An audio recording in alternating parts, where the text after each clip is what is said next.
This is a continued read-along of a family treasury of little golden books.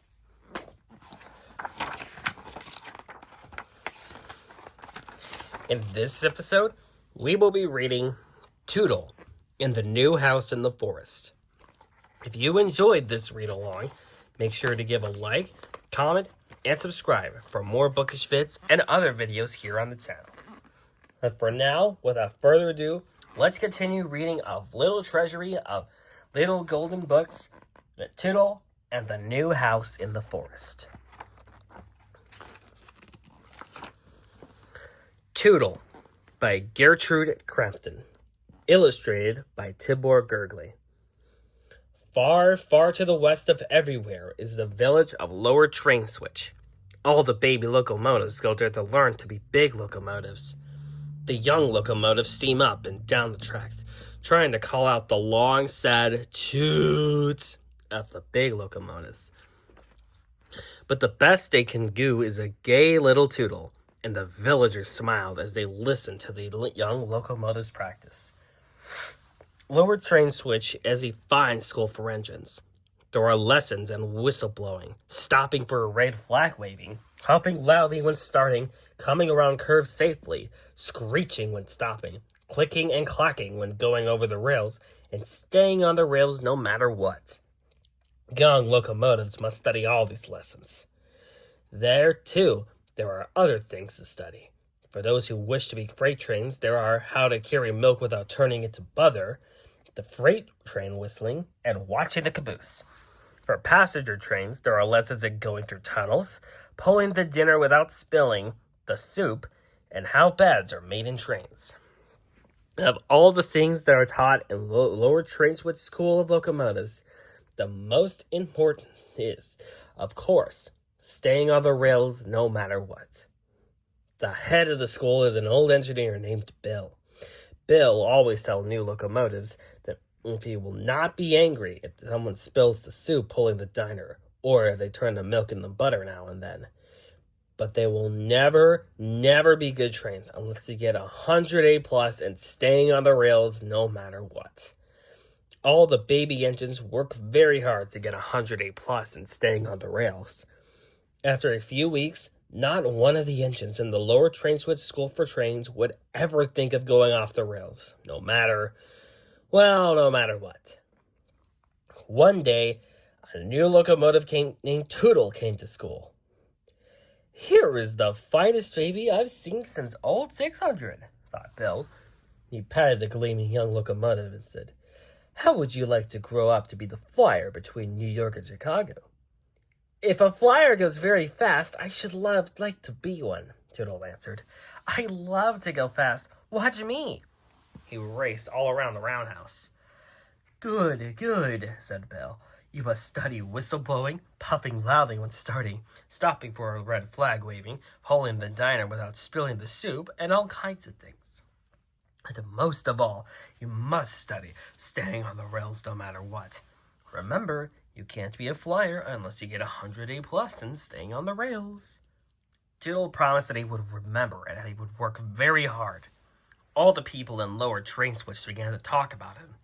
They said he could pull a baby dinner up and down the hill, again, without spilling one drop of soup. And then just 6 lessons, he told about his high grades in puffing, whistle blowing, and clicking and clacking. Tootle was the pet of the town. He even worked hard at stopping for a red flag waving. Tootle did not like those lessons at all. There was nothing ever a locomotive hates more than stopping. But Bill said that no locomotive ever kept going when he saw a red flag waving. Stopping for a red flag waving is almost as important as staying on the rails no matter what, said Bill.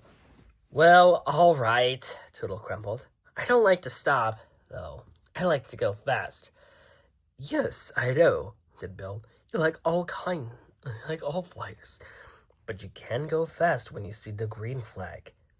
One day, while Tootle was practicing on his first lesson and staying on the rails no matter what, a dreadful thing happened. He looked across the meadow he was running through and saw a fine, strong black horse. Race you to the river, shouted the black horse, and kicked up his heels. Away went the horse. His black tail streamed out behind him, and his mane tossed in the wind. Oh, how he could run! Here I go, said Tootles to himself. If I am going to be a flyer, I can't let a horse beat me, he puffed. Everyone at school will laugh at me. His wheels turned so fast that they were silver streaks. The cars lurched and bumped together, and just as Tootle was sure he could win, the tracks made a great curve. Oh, whistle! Cried Tootle. That horse will beat me now. He'll run straight while I take the great curve. Then the dreadful thing happened. After all that Bill had said about staying on the rails no matter what, Tootle jumped off the tracks and raced alongside the black horse. The race ended in a tie. Both Tootle and the black horse were happy. Tootle was pleased because the horse hadn't won, and the horse was happy because he had never before been so close to beating a locomotive. They stood on the bank of the river and talked. It's nice out here in the meadow, Tootle said. Yes, but I thought you fellas had to stay on the rails, said the horse in a puzzled way. We do, but I didn't, Tootle explained. Oh, said the horse. When Tootle got back to school, he said nothing about reading the rails, but he thought about it that night in the roundhouse. Tomorrow I will work hard, he said to Tootle. I will not think of leaving the rails, no matter what. And he did work hard. He practiced tootling so much that the mayor himself ran up the hill, his green coattails flapping, and said that everyone in the village had a headache and it would please stop tootling. So Tootle went sent to practice staying on the rails no matter what. As he grazed to the cave Tootle looked across the meadow. It was full of buttercups. It's like a big yellow carpet. How I should like to play in them and hold one under my searchlight to see if I like butter. Well, Tootle. But no, I'm going to be a flyer, and I must practice staying on the rails no matter what. Tootle clicked and clacked around the great curve. His wheels began to say over and over again, Do you like butter? Do you? I don't know, said Tootle crossly, but I'm going to find out.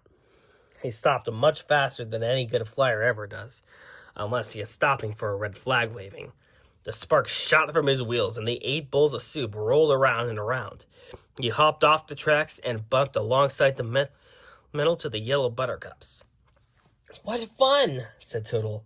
As they danced around and around, he held one of the buttercups up under his searchlight. Then he ran to the river and peeked into the quiet water to see if he liked butter. I do like butter, cried Tootle. I do. At last the sun began to go down, and it was time to hurry to the roundhouse. That evening, while the chief oiler was playing checkers with old Bill, he said, It's queer, it's very queer, but I found a crust today. It's between Tootle's front wheels today. Said Bill. There must be grass growing on our tracks. Not on our tracks, said the day watchman. He spent his days watching the tracks and his nights watchers. Bill and the chief oiler played checkers. Bill's face was stern. Tootle knows he must get 100 A+ in staying on the rails no matter what if he's going to be a flyer.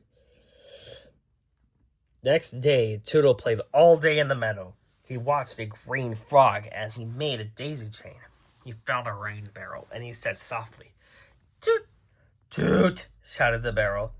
Why, I sound like a flyer already, cried Tootle. That night, the first assistant oiler said he had found a daisy in Tootle's bell. A day after that, the second oiler said he had found hollyhock flowers filling in Tootle's 8 bowls of soup. And then the mayor himself said that he had seen Tootle chasing butterflies in the meadow. The mayor himself said that Tootle looked very silly, too. Early one morning, Bill had a long talk with the mayor himself. When the mayor himself left the lower train switch school for locomotives, he laughed all the way to the village. Bill's pledge will surely put Tootles back on the tracks, he chuckled. Bill ran from one store to the next, buying 10 yards of this and 20 yards of that, and all you have on the other. The chief oiler and the first, second, and third assistant oilers were hammering and sawing instead of oiling and polishing. And Tootle? Well, Tootle was in the meadow, watching the butterflies flying, and wished he could dip and soar as they did. That afternoon, everyone in Lower Train Switch crowded to the office of the mayor himself. Yes, they shouted when the mayor himself asked if he wanted to help Tootle. Then the mayor himself said, Bill, I have a plan. If you do just as he says, I think we could teach young Tootle how to be a flyer. After that, Bill stood up and said things like this. Now you know that all locomotives, of course every locomotive, as I say the thing is, and if you will. And all the people laughed and promised to help. When they went home, each had a piece of 10 yards of this and the 20 yards of that nailed to one of these things. And oilers had hammer and saw it all morning. Now, not a store in Lower Train Switch was open the next day, and not a person was at home. By the time the sun came up, every villager was hiding in the meadow along the tracks, and each of them had a red flag. It had taken all the red goods in Lower Train Switch and hard work by the oilers, but there was a red flag for everyone. Soon, a Tootle came tootly happy down the tracks. Today I shall watch the bluebirds very carefully. Perhaps I can find out how they can fly, he said to himself, and played a gay little song on his whistle. When he came to the meadow, he hopped off the tracks and rolled along the grass. Just as he was thinking what a beautiful day it was, a red flag poked up from the grass and waved hard. Tootle stopped, for every locomotive knows he must stop for a red flag waving. I'll go another way, said Tootle. He turned to the left, and up came another wavy red flag, this time from the middle of the buttercups. Ho, whistle! And Tootle had stamped his cowcatcher hard. Very well, I will go to the right and play toot toot with the rain barrel. When he went to the right, there was another red flag. There were red flags waving from the buttercups, in the daisies, under the trees, near the bluebird's nest, and even one behind the rain barrel. And of course, Tootle had to stop for each one, for a locomotive was always stopped for red flag waving. Red flags, muttered Tootle. This meadow is full of red flags. How can I have any fun? Whenever I start, I have to stop. Why did I think this meadow was such a fine place? Why don't I ever see a green flag? Just as the tears were ready to slide out of his boiler, Tootle happened to look back over his old car. On the track stood Bill, and in his hand was a big green flag. Oh, said Tootle. He puffed up to Bill and stopped. This is the place for me, said Tootle. There are nothing but red flags for locomotives that get off their tracks. Hooray! Shouted the people of Lower Train Switch and jumped up from their hiding places. Hooray for Tootle the Flyer! Now Tootle is a famous 2 miles a minute flyer. The young locomotives listen to his advice. Work hard, he tells them. Always remember to stop for a red flag waving. But most of all, stay on the rails no matter what. The end. The next story is The New House in the Forest by Lucy Sprong Mitchell, illustrated by Eloise Wilkin. The Jenks family wanted to build a new house. The question was, where should they build it? Mr. Jenks, the farmer of the family, wanted the house to be near the town where they worked. Mrs. Jenks, the mother of the family, watched the house to be where it could have running water and electricity. Timmy and Judy Jenks, they were the children of the family, wanted the house to be where many animals lived. I know just the spot, said Mr. Jenks. Let's drive into our old little auto and drive out and see what you think of it. So Mr. and Mrs. Jenks and Timmy and Judy jumped into their old little auto. Off they drove to a big forest with a river winding through it. This is near the town where I work, said Mr. Jenks. Our house could have running water and electricity here, said Mrs. Jenks. I bet bears and squirrels and owls and all sorts of animals lived in this forest, said Timmy and Judy. The Jenks liked the forest with the river. They all said, we'll make a new home here. The animals in the forest heard them. Chee, chee, chee, chattered a mother squirrel high in the tree. They must like to live in a hole in a tree like me. There's an empty hole near mine. Grrr, growled a big brown bear. The Jenks family might like to live in a cave like me. There's an empty cave near mine. Doo-hoo! Doo-hoo! To called a gray owl. "All this noise is woken me up. The Jinx family could have a hole in my tree if they would all sleep all day. Goodbye, I'm going to sleep again." In the river swam the silvery fish. They opened their round fishy mouths, and bubbles burst out. They said, like a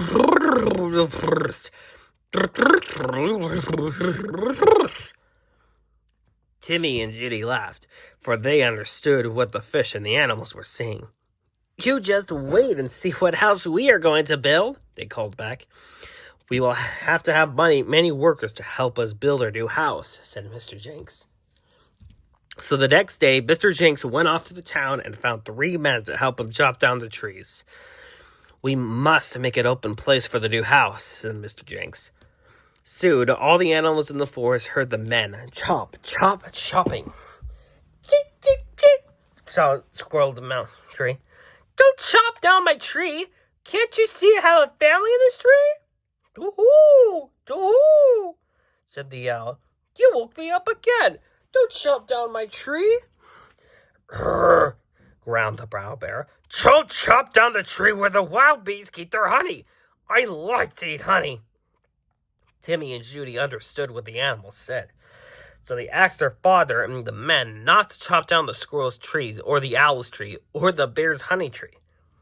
The men chopped down many trees, but they left those trees for the animals. They chopped off the branches of the fallen trees. Now the fallen trees were logs. Then Mr. Jinx and the 3 men brought some strong horses. The strong house dragged the logs to the river. The men threw the logs into the river with a big splash. Bubbled the silvery fish. "The logs won't spoil your river, little fish," said Timmy. "Your river will carry the logs down to the sawmill to be made into lumber for a new house. You can go on living in the river, little fish," said Judy. The sawmill sawed the logs into lumber. It sawed big, strong pieces, flat boards, and shingles. The lumber had to stand in piles for a while to be seasoned. Then a big truck brought the lumber back to the clearing of the forest. The men piled up the big, strong pieces, the flat boards, and the shingles for the new house. "Before we build the house, we must dig a cellar," said Mr. Jinx. So the men helped little Mr. Jinx dig a hole just the right size for the new house was to be. They rolled big stones from the forest into their home. Then they built the cellar walls out of stones. The big brown bear looked into the cellar. "Grrr," growled the bear. "Is the Jinx family going to live in a hole?" Tim and Judy laughed, for they knew what the cellar was for, and the bear didn't. Next, Mr. Jinx got 2 carpenters to help him build the new house. All the animals heard the bang, bang, banging as the carpenters pounded nails into the lumber. The carpenters nailed the strong pieces of lumber together and made a frame for the house. Then the carpenters nailed flat boards to the frames to make the floors and walls. They sawed up some boards and built the stairs to the attic. Then they nailed more boards to the frame for the roof. And over the roof, they nailed shingles. "Chee, chee, chee," said the mother squirrel to her babies. "Come and see what a queer thing these men are building out of trees." Tim and Judy laughed because the squirrels had never seen a house before and didn't know what it was. Of course, the Jinx family wanted to have a fireplace for popping corn on Halloween and for hanging their stockings at Christmas. And it needed a chimney for the smoke at the fireplace. So they got the chimney mason to come and build it. First, he had to make the footing for the chimney to rest on. Next, he made a brick hearth. Then he was ready for the fire to line the fireplace. That was the hard part, to make sure that it would not smoke. Last of all, he used hollow trees from the inside of the chimney and put stone on the outside from the ground room to the top.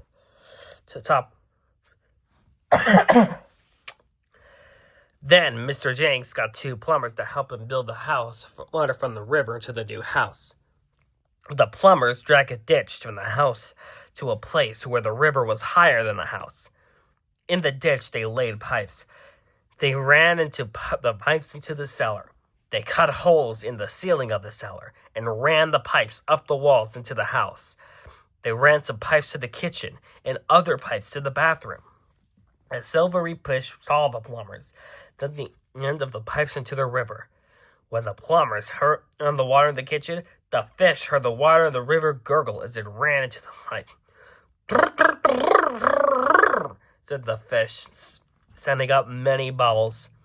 Little fish, said Judy, we need water in your new home to wash in and to cook with. But there will be plenty of water left in the river for you.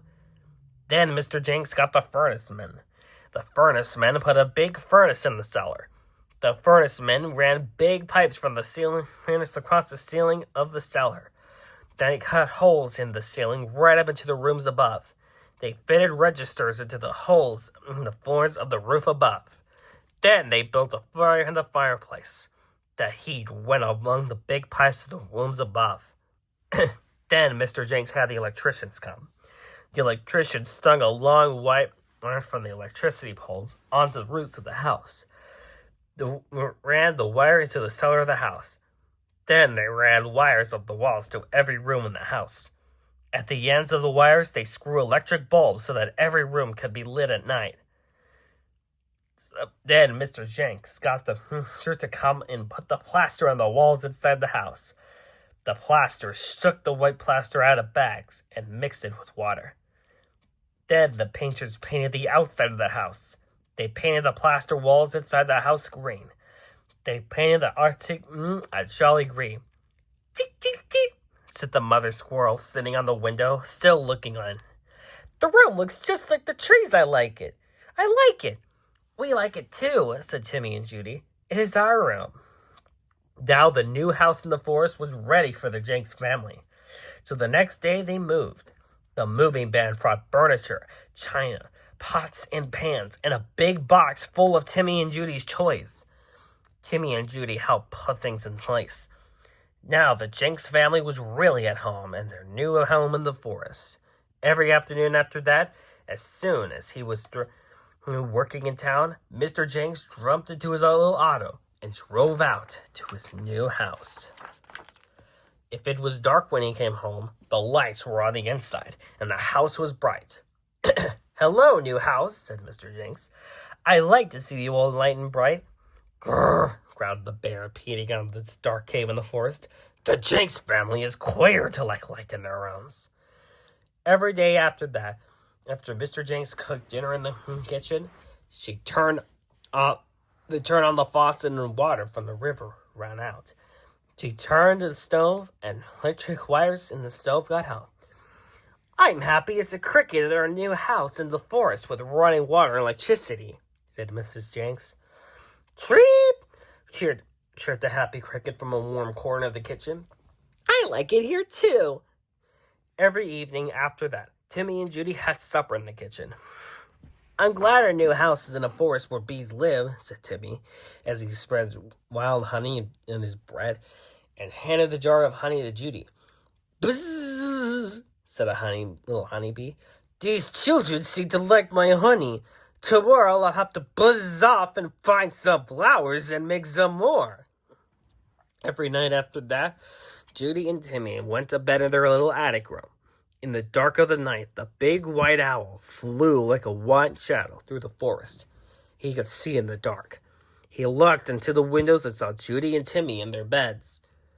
Tootle! He called. These are clear children to sleep at night. That's when I'm awake. But Timmy and Judy did not hear the owl. They were sound asleep in their new home in the forest. The end. Thanks for watching.